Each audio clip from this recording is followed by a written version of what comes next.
அனைவருக்கும் வணக்கம். ஸோ இன்னைக்கு uh prelims and mains point of வியூல என்னென்ன கொஸ்டின்ஸ் இருக்கு அப்படின்னு சொல்லி பார்ப்போம். ஸோ ஃபர்ஸ்ட் கொஸ்டின் வந்து பார்த்தீங்கன்னா, what was India's rank in global hunger index அப்படின்னு சொல்லி கேட்டிருக்காங்க. சரியா? ஸோ உலகளாவிய பசி குறியீட்டுல இந்தியாவோட ரேங்க் என்ன அப்படின்னு சொல்லி கேட்டிருக்காங்க.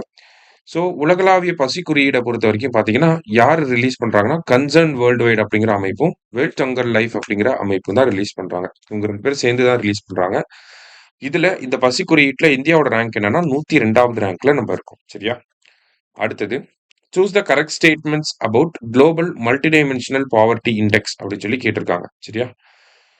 ஸோ இந்த குளோபல் மல்டிடைமென்ஷனல் பாவர்ட்டி இண்டெக்ஸை ரிலீஸ் பண்றது யாருன்னா யுஎன்டிபியும் Oxford poverty and human development initiative அப்படிங்கிற இந்த 2 அமைப்புகளும் சேர்ந்து தான் ரிலீஸ் பண்றாங்க. சரியா? ஸோ அதில் ஃபர்ஸ்ட் டைமாக என்ன பண்ணியிருக்காங்கன்னா it overlays climate hazard data with multi dimensional poverty to assess poor people's exposure to climate shocks focusing on heat high heat drought floods and air pollution அப்படின்னு சொல்லி கொடுத்துருக்காங்க. சிம்பிளா என்ன சொல்ல வராங்க அப்படின்னு சொல்லி பார்த்தீங்கன்னா, பொதுவா மல்டி டைமென்ஷனல் பாவர்ட்டி இண்டெக்ஸ்ல எவ்வளோ பேர் புவரா இருக்காங்க அப்படிங்கிறத மட்டும் தான் சொல்லுவாங்க. ஆனா இந்த டைம் என்ன பண்ணியிருக்காங்கன்னா, கிளைமேட் சேஞ்சஸ்னால ஏற்படக்கூடிய டிசாஸ்டர்ஸ், அதனால எவ்வளோ பேர் புவர் பீப்பிளா மாறுறாங்க. அந்த மாதிரி கிளைமேட் டேட்டாவையும், பாவர்ட்டி டேட்டாவையும் சேர்த்து வச்சு அசஸ் பண்ணியிருக்காங்க. ஓகேவா? கோரிலேட் பண்ணி அசஸ் பண்ணியிருக்காங்க. ஓகேவா? அதுதான் இங்க குடுத்திருக்காங்க. ஸோ செகண்ட் ஸ்டேட்மெண்ட்ல பார்த்தீங்கன்னா, nearly 99% of India's poor live in climate vulnerable regions அப்படின்னு சொல்லி குடுத்திருக்காங்க. ஓகேவா? இந்தியால இருக்கக்கூடிய புவர் பீப்புள்ல 99% பேர் எங்க இருக்காங்க? கிளைமேட் வல்னரபிள் ரீஜியன்ஸ் அப்படின்னா என்ன? அவங்க இருக்கக்கூடிய இடத்துல எல்லாம் அதிகமா ஹீட் வேவ்ஸ் வரலாம், அதிகமா ஃப்ளட் வரலாம், இல்ல ஏர் பொல்யூஷன் அதிகமா இருக்கும். இந்த மாதிரி கிளைமேட் வல்னரபிள் ரீஜியன்ஸ்ல தான் இந்தியாவுல இருக்கக்கூடிய புவர் பீப்புள் இருக்காங்க அப்படின்னு சொல்லி சொல்லியிருக்காங்க. இது இந்தியாவுக்கு மட்டும் இல்ல, வேர்ல்டு லெவல்ல கிளைமேட் வல்னரபிள் ரீஜன்ஸ்ல எவ்வளவு புவர் பீப்புள் இருக்காங்க அப்படிங்கிறதையும் ஸ்டடி பண்ணியிருக்காங்க. அதனாலதான் இந்த இடத்துல கிளைமேட் டேட்டாவையும் பாவர்ட்டியும் லிங்க் பண்ணி இந்த ரிப்போர்ட் வந்திருக்கு அப்படின்னு சொல்லி நம்ம படிக்கிறோம். சரியா? ஸோ போத் கரெக்ட் அப்படிங்கறத கரெக்ட் ஆன்சர். கேட்கலாம் மேபி. ஏன்னா ஃபர்ஸ்ட் டைமா இப்பதான் கிளைமேட் டேட்டாவோட சேர்த்து அசஸ் பண்றாங்க பாவர்ட்டியை. சரியா? அதனால மேபி கேட்கலாம். ஓகேவா?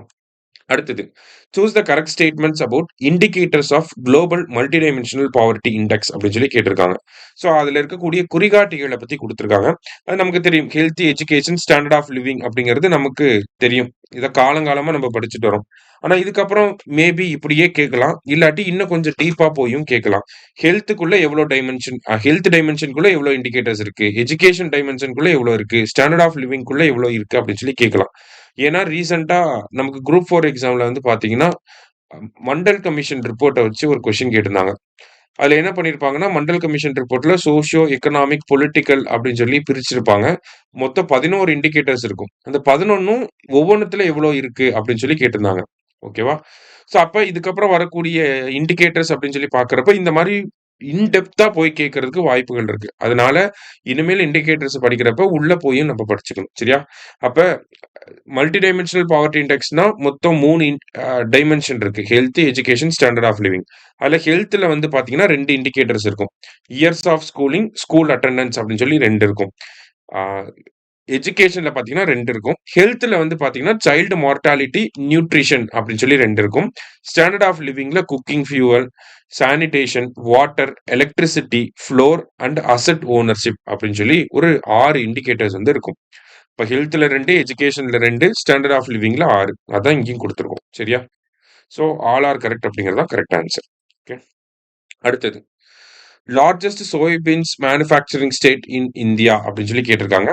ஸோ யாருன்னா மத்திய பிரதேஷ் தான். டைரக்ட் கொஸ்டின் தான் இது. மத்திய பிரதேஷ் தான் வந்து சோயாபீன்ஸ் வந்து அதிகமா மேனுஃபேக்சர் பண்றது. ஸோ அங்க இருக்கக்கூடிய ஃபார்மர்ஸ் இந்த கிராப்பிங் இன்டென்சிட்டி அப்படிங்கிறது கம்மியாயிட்டே வருது. அது ரிலேட்டடா ஒரு ஆர்டிகல் வந்துருச்சு. அதை பேஸ் பண்ணி நம்ம பார்க்குறோம். சரியா? ஸோ சிம்பிளா லார்ஜஸ்ட் சோயாபீன்ஸ் மேனுஃபேக்சரிங் ஸ்டேட் யாருன்னா மத்திய பிரதேஷ் அப்படின்னு சொல்லி தெரிஞ்சுக்கிட்டா போதும். அடுத்தது cyclonic storm over the bay of Bengal is named as Montha. The name Montha was suggested by. Montha புயல் அது அதை பத்தி செய்திகள்ல பார்த்திருப்பீங்க. நீங்க நியூஸ் பேப்பர்லயுமே பார்த்திருப்பீங்க. இந்த மோந்தா புயலுக்கு அந்த மோந்தா அப்படிங்கிற பேர் வச்சது யாரு அப்படின்னா தாய்லாந்துல இருந்து பேர் வச்சிருக்காங்க. சரியா? ஸோ இன்னைக்கு 5 கொஸ்டின்ஸ் வந்து பார்த்திருக்கோம். தேங்க்யூ. சுரேஷ் IAS அகாடமி வெற்றியின் முகவரி.